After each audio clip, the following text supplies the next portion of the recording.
जो आपकी गर्दन काट देना चाहता है, जो आपको पूरी तरह से खत्म कर देना चाहता है, आप उससे मांग रहे हैं। जब संविधान ही खत्म हो जाएगा तो आप तो मांग करने के काबिल भी नहीं रहेंगे। और वो संविधान को खत्म करने के लिए लगातार काम कर रहे हैं। होना चाहोगे गुलाम? गुलामी करना चाहोगे?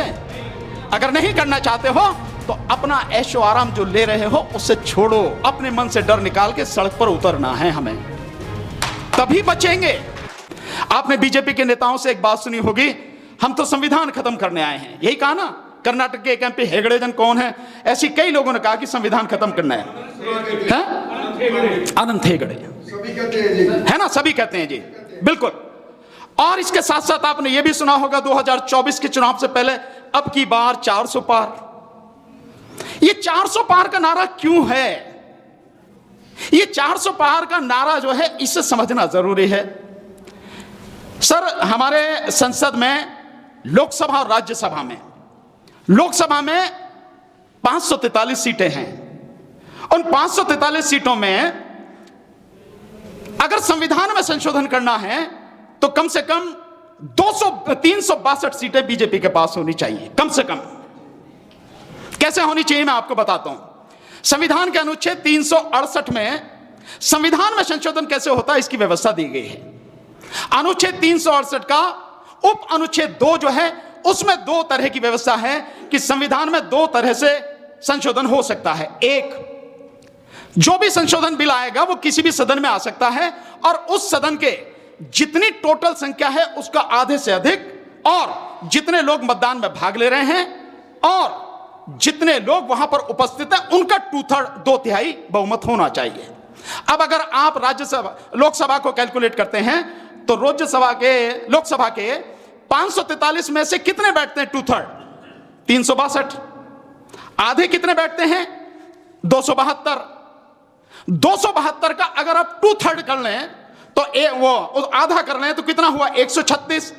यानी 272 और 136 को जब मिलाएंगे तो कम से कम कोई भी विधेयक संसद में, लोकसभा में तभी पेश हो सकता है जब टोटल सदस्य उस दिन 408 होने चाहिए। उन 408 में से 272 होंगे तो पास होगा, नहीं तो पास नहीं होगा। और सारे अगर होते हैं तो 362 सीटें बीजेपी को चाहिए। इसलिए 400 पार का नारा है लोकसभा में, ताकि वो संविधान को खत्म कर सकें। लेकिन केवल इतनी बात नहीं कि इतना चाहिए, उसमें और एक बहुत बड़ा जो झोल है, एक बहुत बड़ी जो बात है वो ये है कि इसके अलावा आधे राज्यों का, कम से कम आधे राज्यों का समर्थन चाहिए, वो भी वहां की विधानसभाओं द्वारा पारित प्रस्ताव के बाद। पर वो किस पे चाहिए इसको समझने की जरूरत है। असली सारी चीजें यही है। वो है जो अनुच्छेद 54 यानी आर्टिकल 54 क्या है? राष्ट्रपति का चुनाव। आर्टिकल 55 क्या है? राष्ट्रपति के चुनाव की प्रक्रिया। आर्टिकल 73 क्या है? संघ की कार्यकारी शक्तियों का विस्तार। आर्टिकल 162 क्या है? राज्य की कार्यकारी शक्तियों का विस्तार। इसके अलावा आर्टिकल 241 क्या है? संघ राज्य क्षेत्रों की हाई कोर्ट। इसके अलावा आर्टिकल 279A क्या है? जीएसटी। इसके अलावा कॉन्स्टिट्यूशन का पार्ट 5 और उसका चैप्टर 4 क्या है? देश की सर्वोच्च न्यायपालिका सुप्रीम कोर्ट। इसके अलावा पार्ट 6 उसका चैप्टर 5 क्या है? राज्यों की हाई कोर्ट। इसके अलावा पार्ट 11 उसका चैप्टर 1 क्या है? राज्यों और केंद्र के बीच में शक्तियों का, विधायी शक्तियों का जो बंटवारा है वो है।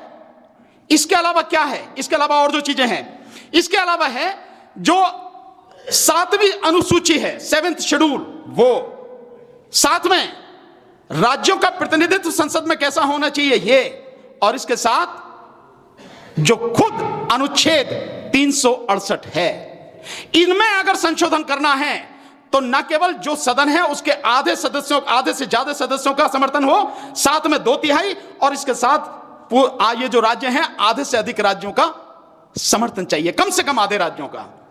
ये नहीं है बीजेपी के पास। अगर ये होता, या जिस दिन हो जाएगा उसी दिन संविधान खत्म हो जाएगा और आप झंडी हिलाते रहना, आपके बस की कुछ नहीं है, कुछ नहीं कर सकते। इसीलिए एसआईआर की जा रही है पूरे देश में इसको रोकना था बिहार में ही, लेकिन किसी ने नहीं रोका। आप वोट चोरी की बात करते रह गए, एसआईआर हो गई, इलेक्शन हो गया, परिणाम आपके सामने है। तो एसआईआर के माध्यम से पूरे देश में एक लिस्ट बनाई जा रही है, वो एसआईआर जिसका जिक्र ना तो संविधान में है, ना ही पीपल्स रिप्रेजेंटेशन एक्ट 1951 में है, कहीं नहीं है। गैर कानूनी, गैर संवैधानिक एक व्यवस्था चल रही है, सुप्रीम कोर्ट के संरक्षण में चल रही है। मैं यही शब्द इस्तेमाल कर रहा हूं, सुप्रीम कोर्ट की देखरेख में, उसके संरक्षण में चल रही है, सब कुछ हो रहा है। और जिस दिन ये सारी चीजें हो जाएंगी, अपने हिसाब से लिस्ट बना लेंगे, उस दिन वन नेशन वन इलेक्शन का बिल आएगा। क्यों है वन नेशन वन इलेक्शन का बिल?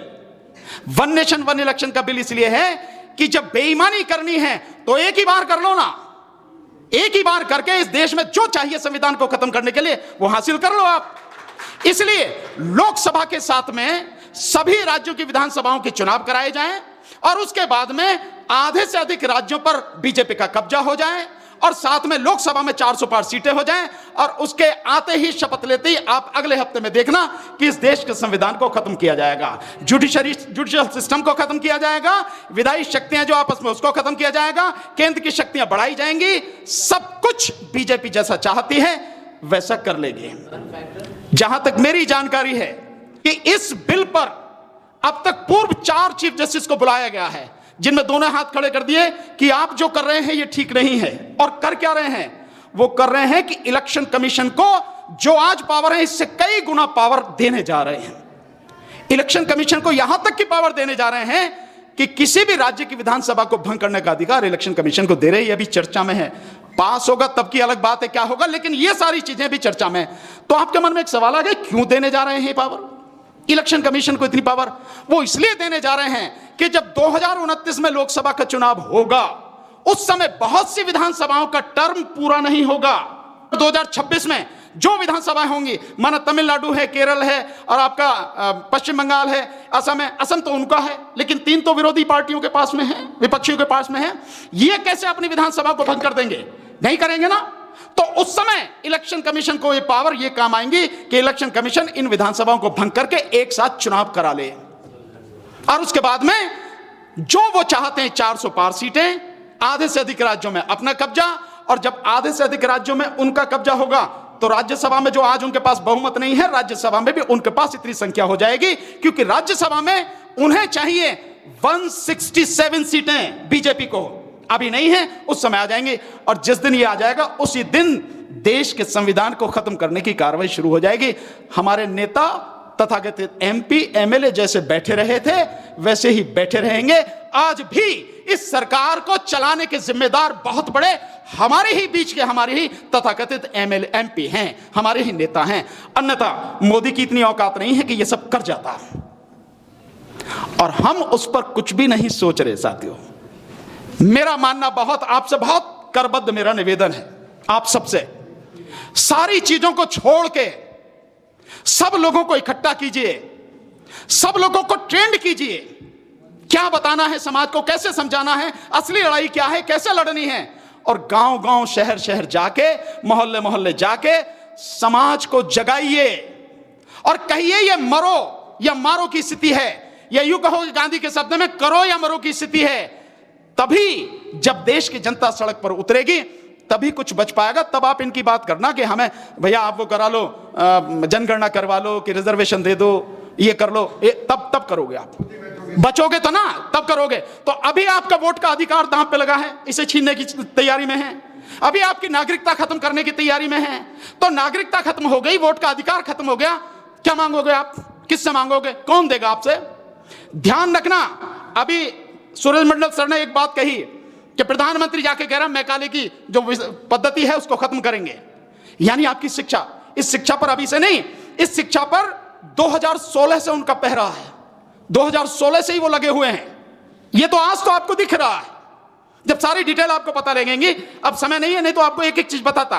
तो वो तब से लगे हुए हैं इसके साथ। जब इस नई संसद का उद्घाटन हुआ था, उस उद्घाटन के आसपास मोदी ने कहा था कि हम 1000 साल की व्यवस्था स्थापित करने का प्रयास करें। 1000 साल क्या है? 1000 साल की व्यवस्था वही जो 1947 से पहले थी, यानी हमें उसी स्थिति में पहुंचा दिया जाए जहां हजारों साल से हम गुलाम थे।